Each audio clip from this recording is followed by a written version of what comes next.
तो guys welcome in this video. तो यार ये 8th वीडियो है इस प्लेलिस्ट की। तो यार अगर तुम ये प्लेलिस्ट फॉलो नहीं कर रहे हो तो मैं हाईली रिकमेंड करूंगा कि इस प्लेलिस्ट को एक्सेस कर लो जाके, क्योंकि मैंने इस प्लेलिस्ट में 30 वीडियोस कोर HTML की बनाई है और प्रोजेक्ट्स भी बनवाए हैं। तो यार जैसे मैंने बोला कि ये इस प्लेलिस्ट की 8th वीडियो है और इस वीडियो में हम पढ़ने वाले हैं IMG टैग, जो कि हमारा होता है इमेज टैग। तो यार काफी सारी वेबसाइट में तुमने देखा होगा कि फोटोज होते हैं बैकग्राउंड में और फ्रंट में भी फोटोज लगे हुए होते हैं, तो वो सारे फोटोज आते हैं IMG टैग से। तो ये एक सेल्फ क्लोजिंग टैग भी होता है। सेल्फ क्लोजिंग टैग्स HTML में वो वाले टैग्स होते हैं जिनको बंद करने की बाद में जरूरत नहीं हो। तो जैसे कि यार हमारा पी टैग है जो हमने रिसेंटली पढ़ा, तो उसमें क्या था, हम एक पी टैग ओपनिंग टैग था और एक क्लोजिंग टैग था जो हम फॉरवर्ड स्लैश का यूज करके उसको क्लोज कर दे रहे थे और उसके बीच में हम अपना कंटेंट लिख रहे थे। तो यार इस IMG टैग को, क्योंकि ये एक सेल्फ क्लोजिंग टैग है, तो हमें इसको क्लोज करने की जरूरत नहीं होती, क्योंकि ये अपने आप में सेल्फ क्लोजिंग टैग है और ये यूज होता है यार हमारी HTML5 में, यानी हमारी वेबसाइट या वेब पेजेस में फोटोज लगाने के लिए। यार पिछले वीडियोस देख के इस प्लेलिस्ट की तुम लोग समझ ही गए होंगे कि एक टैग होता है और उस टैग के काफी सारे एट्रीब्यूट हो सकते हैं, और इस IMG टैग के 4 एट्रीब्यूट है, जो कि है SRC यानी कि ये सोर्स, इसको बोलते हैं सोर्स, और ये है ALT यानी कि अल्टरनेटिव, और ये होता है विड्थ और ये होती है हाइट। हम प्रैक्टिकल करके देखेंगे कि ये है क्या और कैसे यूज होते हैं, और ये नीचे मैंने कुछ एग्जांपल्स लिख दिए हैं। तो फिलहाल के लिए मैं एग्जांपल ये अभी नहीं बताता, मैं फटाफट से अपने VS कोड में चलता हूँ और वहीं पे जाके कोड लिखता हूँ, तो ये सब क्लियर हो जाएगा कि ये एग्जैक्टली है क्या। तो चलो आगे चलते हैं। तो यार आ गया हूँ मैं अपने VS कोड पे, और ये वही कोड है और ये वही फाइल है जो हमने लास्ट वीडियो में देखी थी। तो मैं यहाँ पे क्लिक करूंगा और यहाँ से इसको ऐसे लेफ्ट की तरफ इसको स्क्रॉल कर दूंगा, तो ये बंद हो गया है। और मैं ये सब इरेज कर देता हूँ जो हमने ये कोड था जब हम एंकर टैग समझ रहे थे इससे पिछले वीडियो में, तो ये मैं क्लोज कर देता हूँ। तो ये हमारी सिंपल HTML की बॉयलर प्लेट है। बॉयलर प्लेट मीन्स के HTML का जो कोड है, जो हमारा बेसमेंट है, जो हमारा स्ट्रक्चर हम खड़ा कर रहे हैं अपनी वेबसाइट का, वो यही है। हम बेसिकली जो भी कंटेंट लिखते हैं हमेशा बॉडी टैग के अंदर लिखते हैं, यहाँ पे लिखते हैं। तो इतना तो आप लोग समझ ही गए होंगे इस प्लेलिस्ट की इतनी सारी वीडियोस देख के। तो टाइटल में मैंने सिंपली इंस्टाग्राम दिया हुआ है, बाकी कुछ नहीं दिया हुआ है, क्योंकि हम इंस्टाग्राम का एक रेफरेंस लेके फॉलो कर रहे हैं। तो मैं क्या करता हूँ, मैं अब यहाँ पे आता हूँ और यहाँ पे आके मैं क्या करता हूँ, एक IMG जब मैं ऐसे लिखूंगा और एंटर करूंगा, तो यहाँ पे आप देखोगे जब मैंने IMG करके एंटर किया, IMG लिख के एंटर किया, यहाँ पे मेरे पास ये IMG टैग आ गया है और उसके अंदर मेरे 2 एट्रीब्यूट अपने आप आ गए हैं। एक क्या आ गया है, एक SRC नाम का एट्रीब्यूट है, इक्वल्स टू और डबल कोट्स, और उसके बाद एक ALT एट्रीब्यूट, और उसके बाद एक ALT एट्रीब्यूट। SRC में मुझे क्या देना होता है, सोर्स देना होता है कि मेरी जो फोटो है जो मुझे अपनी वेब पेज या वेबसाइट पे लगानी है वो फोटो कहाँ है। तो क्योंकि यार हम इस प्लेलिस्ट में ये वाला फोल्डर को फॉलो कर रहे हैं, तो मैंने क्या किया है, इस फोल्डर में हमारी जो इंडेक्स फाइल है ये वही फाइल है जो यार मैं यहाँ पे इस index.html फाइल में लिख रहा हूँ, और इसी फोल्डर में मैंने 2 फोटोज लिए, फोटो 1 और फोटो 2। ठीक है, फोटो 1 और फोटो 2 सिंपली यार मतलब गूगल से डाउनलोड कर ली थी, नथिंग मोर देन दैट। तो मुझे क्या करना है, यहाँ पे सबसे पहले मुझे क्या करना है, मुझे यहाँ पे इस पे राइट क्लिक करके प्रॉपर्टीज में जाना है, और प्रॉपर्टीज में बेसिकली मुझे इसका जो एक्सटेंशन है ना, जो टाइप ऑफ फाइल है वो देख लेना है। यहाँ पे ना देखो, जो इसका एक्सटेंशन है ना वो बेसिकली PNG है, क्योंकि यार देखो हमारे पास जो है ना इमेज के, एक फोटो के काफी सारे फॉर्मेट्स होते हैं, जैसे PNG, JPEG। तो यार इस फोटो का फॉर्मेट है जो PNG है, और नेक्स्ट फोटो का भी मैं देख लेता हूँ, नेक्स्ट फोटो का भी मेरे पास जो है वो हाँ PNG है। ठीक है, तो ये मैंने रैंडम में डाउनलोड कर लिए थे, तो मैं वापस चलता हूँ यहाँ पे। तो एक चीज़ तुम्हें देखनी है, ध्यान देनी है यहाँ पे। अब क्योंकि जिस फोल्डर के अंदर ये index.html फाइल है, यानी कि इस फोल्डर के अंदर ये index.html फाइल है, तो इसी फोल्डर के अंदर ये दोनों फोटोज भी हैं। ध्यान से देखना, फोटो 1 नाम की ये फोटो है, फोटो 2 नाम की फोटो है।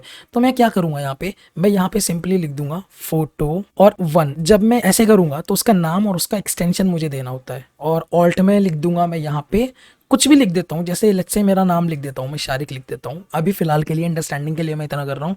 और मैं काम करता हूँ, मैं ओपन विद लाइव सर्वर करता हूँ, इस कोड को चला के देखता हूँ। तो तुम लोग देखोगे कि यार ओके, तो तुम लोग देखोगे कि यार यहाँ पे जो है ना, इस पर्टिकुलर वो जो मेरा फोटो 1 था वो यहाँ पे बेसिकली मेरी वेबसाइट पे आ गया है। ये मैंने लैपटॉप का नॉर्मली डाउनलोड किया था गूगल से, तो वही फोटो यहाँ पे आ गया है। और मैं एक काम करता हूँ, इसी कोड को सिंपली कॉपी करता हूँ यहाँ पे, इसके नीचे सिंपली इसको पेस्ट कर देता हूँ। अब मैं फोटो 1 की जगह जो मेरा दूसरा फोटो था ना, दूसरा फोटो एक बार दिखा देता हूँ मैं, दूसरा फोटो भी मेरे पास था। तो दूसरे फोटो का नाम क्या था, इसको मैं फिलहाल के लिए बंद कर देता हूँ। दूसरे फोटो का नाम मेरा क्या था, फोटो 2। तो मैं वापस अपने कोड पे चलता हूँ, VS कोड पे, तो मैं यहाँ पे लिखूंगा फोटो 2। ये ऑटो सजेशन दे देता है, क्योंकि जो मेरा आईडी है ना ये VS कोड, ये काफ़ी स्मार्ट है, तो मुझे ये मतलब खुद से सजेशन दे देता है, तो इसीलिए मैं यूज़ भी करता हूँ। तो इस पर मैं इसका ALT में लिख देता हूँ शारिक 2। और अब मैं जब इसको ओपन विद लाइव सर्वर करूँगा तो तुम लोग देखोगे कि मेरे दोनों फोटोज़ आ गए होंगे। तो देखो जो मेरा पहली लाइन है उससे मेरा ये फोटो 1 आ गया है, और जो मेरी दूसरी लाइन है उससे मेरा ये फोटो 2 आ गया है, ठीक है। तो यार इस तरह से तुम लोग अपने वेब पेजेस में फोटो को ऐड कर सकते हो। तो आई होप यार तुम्हें समझ में आया होगा कि एसआरसी क्या है, ये वाला एट्रीब्यूट, क्योंकि हमने जो पीपीटी थी हमारी उसमें हमें 4 एट्रीब्यूट्स दिखे कि 4 एट्रीब्यूट्स होते हैं। तो SRC specifies the URL of the image, मतलब कि कौन से सोर्स से तुम्हारा जो वो फोटो है वो आ रहा है, वो तुम्हें यहाँ पे लिखना होता है। अब यार यहाँ पे मैं एक चीज़ और बताना चाहूँगा, मान लो यार तुम एक रियल वर्ल्ड प्रोजेक्ट पे काम कर रहे हो, तो ये ज़रूरी नहीं है और होता भी नहीं है कि जो तुम्हारे फोटोज़ हैं वो उसी फोल्डर में रहे जिसमें तुम्हारी index.html फाइल है, तो ऐसा ज़रूरी नहीं है। तो उसके लिए हम क्या करते हैं, अपने पूरे कोड स्ट्रक्चर को बस डिफरेंट डिफरेंट फोल्डर्स में डिवाइड कर देते हैं। तो मैं काम करता हूँ यहाँ पे, एक मिनट, मैं यहाँ पे ना एक न्यू फोल्डर लेता हूँ इमेजेस नाम का, ठीक है। मैं इमेजेस नाम का एक फोल्डर बना देता हूँ यहाँ पे, और ये जो दोनों फोटो है ना ये मैं सिंपली इसमें डाल देता हूँ। अभी जो मेरा इंडेक्स है वो इसमें है, और जिस पर्टिकुलर फोल्डर में वो इंडेक्स फाइल है मेरी मेन फाइल, उसके अंदर उसके साथ में एक और फोल्डर है इमेजेस का। तो मैं अभी क्या करता हूँ, मैं अपने वीएस कोड में चलता हूँ, और यार जब मैं अब इसको ओपन विद लाइव सर्वर करूंगा तो तुम लोग देखोगे कि अभी जो है ना, अभी शारिक और शारिक 2, मैं जूम कर लेता हूँ, शारिक और शारिक 2 करके आ गया है, यानी कि जो ALT अल्टरनेटिव में जो टेक्स्ट लिखा है ना वो अभी आ रहा है, इमेजेस नहीं आ रही, क्योंकि मेरी जो index.html फाइल है ना वो ढूंढ रही है कहाँ वो बेसिकली वो फोटो है। तो जनरली हम ALT में क्या लिखते हैं यार, यहाँ पे मैं इसको डिलीट कर देता हूँ, यहाँ पे भी मैं इसको डिलीट कर देता हूँ, है ना।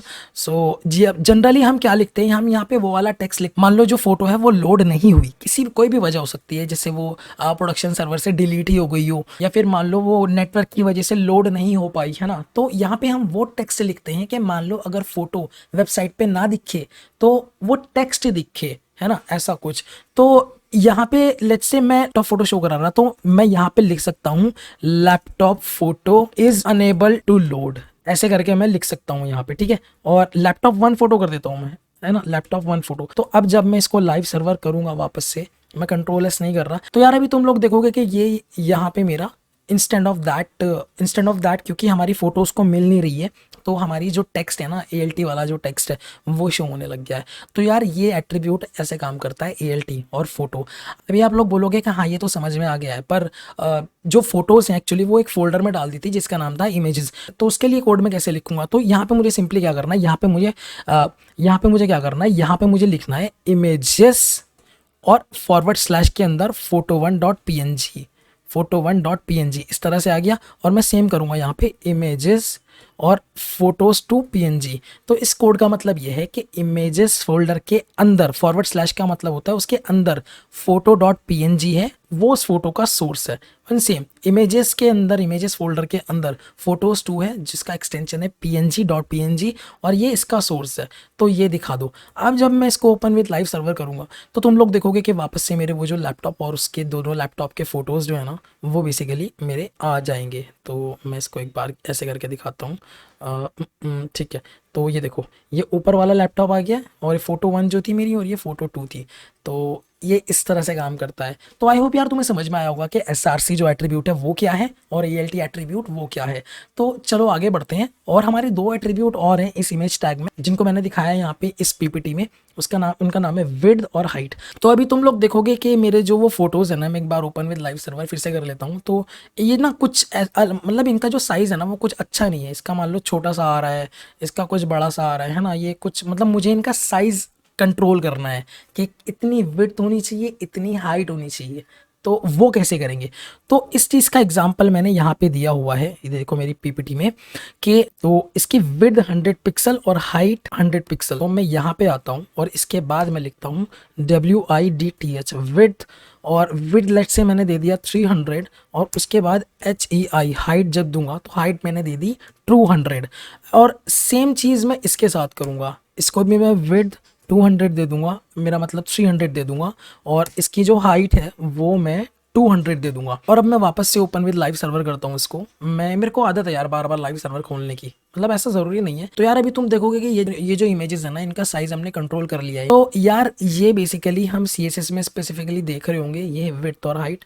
तो यार एक चीज़ अभी रह गई है, मान लो कि जो तुम्हारी फ़ोटो है वो बेसिकली तुम्हारा जो फोल्डर है उसमें नहीं है, और वो किसी रैंडम गूगल पे स्टोर्ड है, मतलब गूगल इमेजेस मान लो, या कोई भी फाइल मान लो, कुछ भी है, तुम्हें वहाँ से उठा के लानी है। तो तुम पता है क्या कर सकते हो, तुम सिंपली क्या करोगे, लेट्स से मैं एक चीज़ करके दिखाता हूँ। यहाँ पे ना मैं इन दोनों को तो रखता ही हूँ। अभी मैं एक काम करता हूँ, मैं नॉर्मली एक IMG टैग लेता हूँ यहाँ पे, और SRC में करता हूँ मैं एक नॉर्मली। यार मैं एक काम करता हूँ, मैं सबसे पहले ना गूगल पे चलता हूँ, और ये मैंने यहाँ पे कुछ कुछ खोला हुआ है, और इस सबको भी मैं बंद कर दूंगा फिलहाल।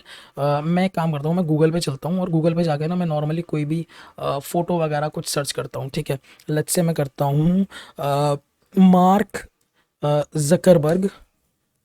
जकरबर्ग, ये देखो, ठीक है, ये CEO ऑफ द फेसबुक। हम इंस्टाग्राम को रेफर कर रहे हैं। काफ़ी अच्छी सी फोटो है ना इनकी ये। काफ़ी, मैंने सुना है यार ये टी शर्ट भी एक ही पहनते हैं, ये ब्लू से कलर की टी शर्ट पहनते हैं। चलो, चलो कोई बात नहीं, कोई बात नहीं, इट्स ओके। तो अपना ये है मार्क जकरबर्ग भैया। तो मैं क्या करूँगा यार, मैं ये जो फ़ोटो है ये इसका open in a new tab करूँगा, ठीक है। तो ये open in a new tab में खुल जाएगी। तो मैं ये जो URL है ना, ये यहाँ से कॉपी कर लूँगा, इसको पूरा कॉपी जब मैं करूँगा, और मैं अपने कोड पे जाऊँगा, यहाँ पे जो मेरा VS कोड था, और वो जो पर्टिकुलर URL है इस इमेज की, तो मैं अपने यहाँ पे कोड पे जाके कॉपी कर दूँगा यहाँ पे, ठीक है। और मैं ऑल्ट में क्या डाल देता हूँ, तो मार्क जकरबर्ग डाल देता हूँ, ऐसा कुछ डाल देता हूँ, मार्क डाल देता हूँ, ओनली मार्क। तो यार अब मेरा जो ऑटो सेव है ना, वो भी इनेबल है यहाँ से। तुम लोग चाहो तो तुम कर सकते हो, बार बार तुम्हें कंट्रोल S करने की ज़रूरत नहीं पड़ेगी। तो मैं ओपन विद लाइव सर्वर करता हूँ इसको। तो तुम लोग देखोगे कि मेरे 2 फोटोज़ के साथ साथ वो वाला फ़ोटो भी आ गया मार्क जकरबर्ग भैया का, ठीक है। तो ये चीज़ है। तो यार इस तरह से तुम लोग गूगल पे जो इमेजेस है, जो रैंडम इमेजेस हैं, मतलब तुम अपने जो तुम्हारा कोड स्ट्रक्चर है, फोल्डर स्ट्रक्चर है HTML की फाइल का, अगर मान लो तुम्हें वहाँ फ़ोटो नहीं रखनी और तुम्हें गूगल पे कोई इमेज अच्छी लगी, तो तुम उसका URL भी डाल सकते हो SRC में, तो वो वहीं से उठा के लेके आएगा उसको। CDN लिंक है ये बेसिकली उसका। तो अगर मान लो तुम यहाँ पे एक चीज़, मैं ऑल्ट को फिर से दिखा देता हूँ तुम्हें। अगर तुमको ये नहीं करना, मान लो तुमने सोर्स ही नहीं दिया, तो अब अगर मैं ओपन विद लाइव सर्वर करूँगा तो तुम देखोगे मार्क लिखा हुआ आएगा, क्योंकि इमेज लोड ही नहीं हुई है। देखो, ये अब मार्क लिखा हुआ आ रहा है यहाँ पे। तो यार देखो, ये इमेज टैग ऐसे ही काम करता है। इमेज टैग बेसिकली एक सिंपल टैग है। जितने भी हम अपनी वेबसाइट्स होती हैं, हमारी जब वेब पेजेस होते हैं, उनमें जो हम फोटोज़ वगैरह देखते हैं, अच्छे अच्छे फोटोज़ होते हैं यार ऑब्वियसली, है ना। तो वो इमेज टैग का ही यूज़ कर रहे होते हैं। तो देखो, जैसे ये वेबसाइट है, ये ब्रिटानिका मनी करके कोई तो वेबसाइट है। मैं इस वेबसाइट के बारे में नहीं जानता, मुझे कुछ कुछ ये इंसाइक्लोपीडिया जैसा लग रहा है। हाँ, कुछ तो है, चलो। तो ये जो फ़ोटो है ना, ये जो फ़ोटो यहाँ पे डाला है, ये इमेज IMG टैग का डाला है इन्होंने। मैं एक बार इंस्पेक्ट एलिमेंट करके देखता हूँ एक बार इसको। तो जब मैं इस पर क्लिक करता हूँ, देखो यहाँ पे मैं होवर कर रहा हूँ। तो होवर करने के बाद तुम लोग देखोगे कि ये रहा वो IMG टैग जो इन्होंने इसमें यूज़ किया है। मैं इसको अगर थोड़ा बड़ा करके दिखाऊँ ना तुमको, तो तुम लोग देखोगे कि ये देखो, इन्होंने यहाँ पे ऑल्ट में क्या लिख रखा है, मार्क जकरबर्ग। तो अगर मान लो किसी वजह से ये इमेज लोड ना हो, तो ऑल्ट में क्या शो हो जाए, मार्क जकरबर्ग। उसकी विड्थ इन्होंने कुछ इतनी दी है, 385, और कुछ कुछ दिया है। और ये बाकी भी एट्रीब्यूट्स होते हैं यार, ये CSS के एट्रीब्यूट्स होते हैं, HTML का पार्ट उतना है नहीं है। तो हम आगे देख रहे होंगे ये सब चीज़ें भी। तो कहने का मतलब यही है कि मैं तुम लोग को ये सिखाना और बताना चाहता था कि IMG टैग का यूज़ करते हैं हम अपनी वेबसाइट पे इमेज को यूज़ करने के लिए। तो आशा करता हूँ यार ये वीडियो समझ में आई होगी, और इस वीडियो से तुम्हें IMG टैग के बारे में पता चला होगा और सीखने को भी मिला होगा। तो चलो मिलते हैं फिर इस प्लेलिस्ट की अगले वीडियो में। तब तक के लिए बाय बाय, टेक केयर।